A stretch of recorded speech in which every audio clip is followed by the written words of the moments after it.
किसान भाई यदि खेत में बीज बोने समय कंजूसी कर दे, सड़ा हुआ बीज ला करके जमीन में बोए, कम मात्रा में बोए तो बराबर लाभ नहीं होगा। दिल खोल कर अच्छे बीज बो जमीन में, जितना बोएंगे उससे कई गुना अधिक आप सबको प्राप्त होगा। ध्यान दीजिए, मुझे एक दृष्टांत याद आया है कि एक व्यक्ति था, बड़ा कंजूस था, बड़ा कंजूस, कभी दान नहीं करता था। तो गांव वाले लोगों ने क्या किया, उस कंजूस का नाम रख दिया दामचंद। ये लोग जानते हैं ब्रह्मलीन राजेश्वरानंद जी का दृष्टांत बड़ा अद्भुत है, समझिएगा, ध्यान से सुनिएगा। जब वो व्यक्ति दान नहीं करता था तो गांव वाले ने उसका नाम दामचंद रखा। चलो हम केवल सामने वाले को सुनाएंगे, पीछे वाले को नहीं। ये लोग बड़े अशांति करते हैं, बड़ा अशांत हल्ला मचाते हैं।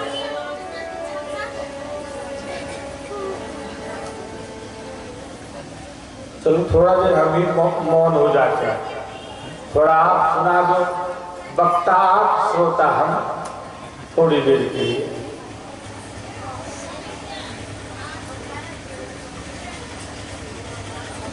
कंजूस था, कभी दान नहीं करता था, तो गांव वाले लोगों ने उसका नाम रखा दामचंद।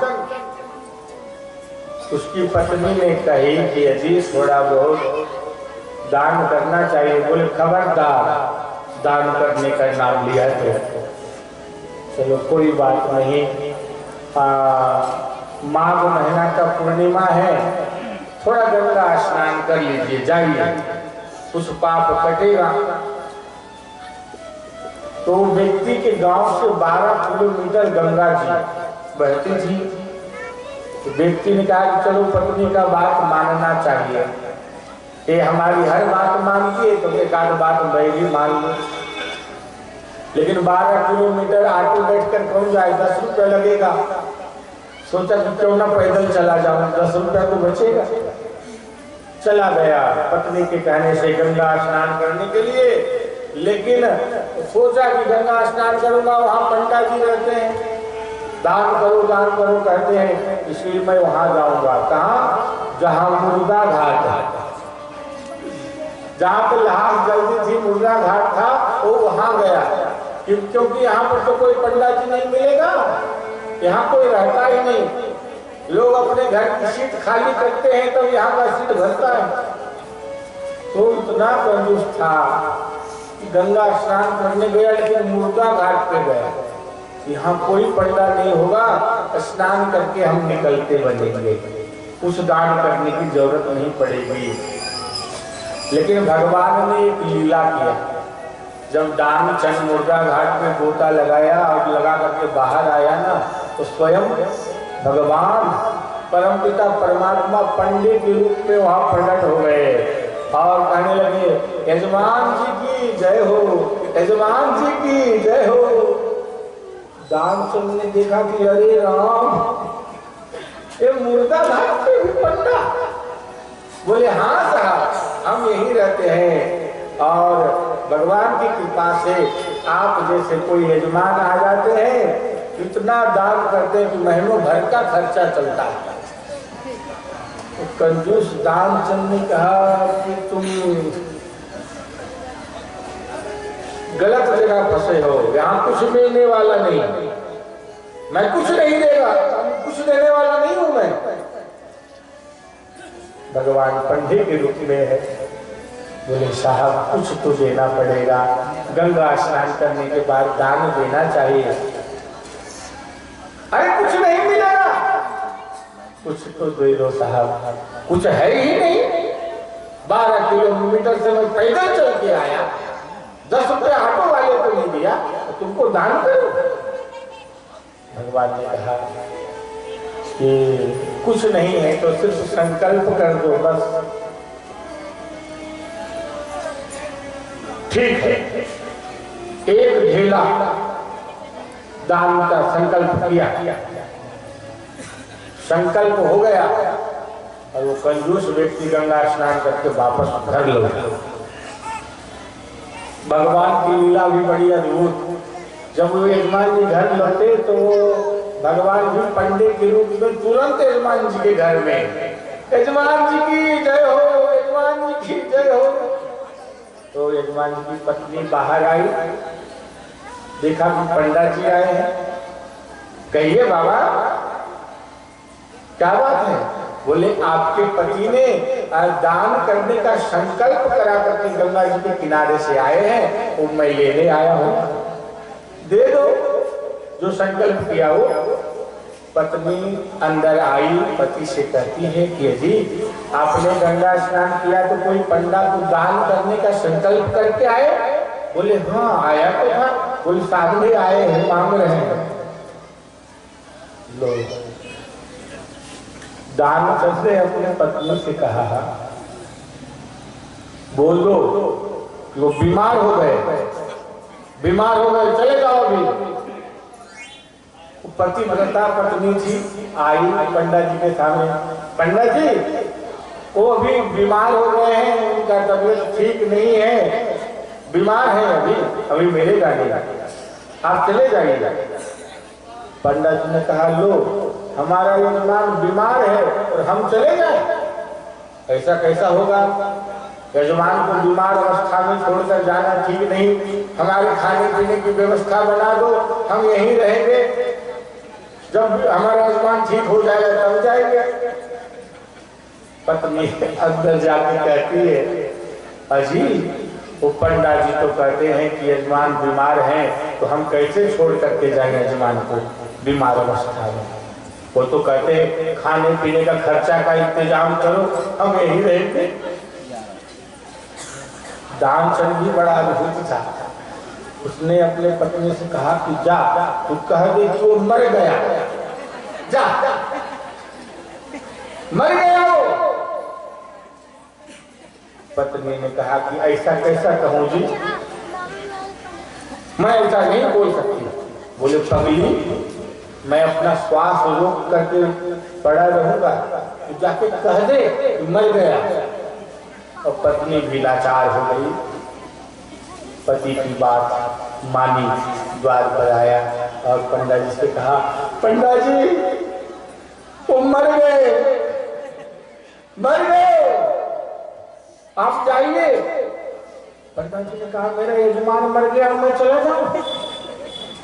अरे पूरे गांव बस्ती को बोलना पड़ेगा, श्मशान यात्रा की तैयारी करनी पड़ेगी, हमारा यजमान है, हम छोड़कर कैसे जाए?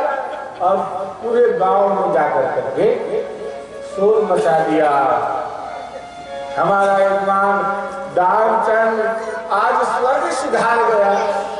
चलो पूरे गांव वाले पूरी बस्ती इकट्ठा हो गई और दानचंद के पास गया तो वो भी अपना श्वास रोके हुए पड़ा है, मरा हुआ, श्वास को रोक लिया है। गांव वाले ने कहा कि बहुत अच्छा था, बेचारा चला गया। अब अंतिम यात्रा की तैयारी होने लगी, वो बनाया जो बनाते रंची बनी है और उस पर दानचंद को सुलाया और पत्नी छाती पीट पीट कर रोने लगी, अजी नहीं मेरा पति मरे नहीं है, वो जीवित है। बोले तेरा मुंह बोल रहा है देवी, क्या करोगे? ये तो तुम्हारा पति था, तुम्हारा मुंह बोल रही है। एक ना एक दिन सब स्त्रियां जो आई थी उसको पकड़ा कि क्या करोगी, जो होना था वो हो गया, और उसको रंथी पर सुला करके बांधा, कफन वफन सब किए, श्मशान घाट ले गए। और भगवान पंडा के रूप में थे, वो भी सोच रहे थे कि गजब दानचंद है, गजब है। श्मशान घाट चला गया, श्वास रोके पड़ा है, चिता बनाई गई, उस पर सुलाया गया दानचंद को, अब अग्नि लगने वाली है, फिर भी वो आग खोलता नहीं। भगवान ने सोचा कि अब मुझे ही कुछ करना पड़ेगा। तो भगवान ने लोगों से कहा कि भैया ये हमारे यजमान है, अंतिम समय में कुछ मंत्र बोलना पड़ता है तो मैं थोड़ा मंत्र बोल दूं। भगवान पंडा के रूप में आए थे, दानचंद के कान में जाकर कहते हैं कि आया हूं वैकुंठ से, तुम हित नाता जो, मैं वैकुंठ से आया हूं भगवान। और दानचंद को लगा कि शायद कोई भगवान आ गए, अपना आंख खोला दानचंद तो देखा कि वही पंडा जी है, वही पंडा जी। तुरंत नेत्र बंद कर लिया। नहीं, तो भगवान ने कहा कि अब मर जाएगा, कुछ देगा नहीं, मर जाएगा। भगवान कहते हैं आया हो वैकुंठ से, तुम हित नाता जोड़, मांग लो कुछ जो तुम्हें चाहिए। दानचंद ने कहा कि बस ढेला दीजो छोड़, जो ढेला देने का संकल्प किया है वो छोड़ दो बस।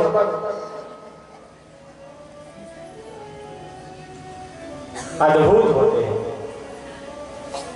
मर जाएगा ये कुछ देगा ही। दान करने से धन पवित्र होते हैं, तन पवित्र सेवा किए, धन पवित्र कर दान। आप जिस मात्रा में हो दान करिए, उससे आपके धन की पवित्रता होगी। तो अब महाराज दशरथ जी का अंतिम संस्कार सब संपन्न हुआ है और पिता के लिए पुत्र को जो करना चाहिए वो सब वशिष्ठ जी के आदेशानुसार भरत जी ने किया है। इस प्रकार कुछ दिन व्यतीत हुए। अब अयोध्या के शासन चलाने की बात आई। पहली बार सभा बैठी है, उस सभा में भरत जी बहुत रो रहे हैं। आज महाराज दशरथ जी की अनुपस्थिति में ये पहली सभा है तो रो रहे हैं भरत जी। गुरु वशिष्ठ जी ने भरत जी को समझाया है कि सुनहु भरत भावी प्रबल, बिलखि कहो मुनिनाथ, हानि लाभ जीवन मरण जस अपजस विधि हाथ। महाराज की मृत्यु सोचनीय नहीं है भरत, तो चिंता ना करो, सोचनीय किसकी मृत्यु है। सुनिए वशिष्ठ जी ने कहा, सोचिए विप्र जो वेद विहीना, सगी निज धर्म विषय लगनीना।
से कहते हैं कि भरत, तुम्हारे पिताजी की मृत्यु सोचनीय नहीं है, इतना दुख क्यों करते हो, क्यों रोते हो?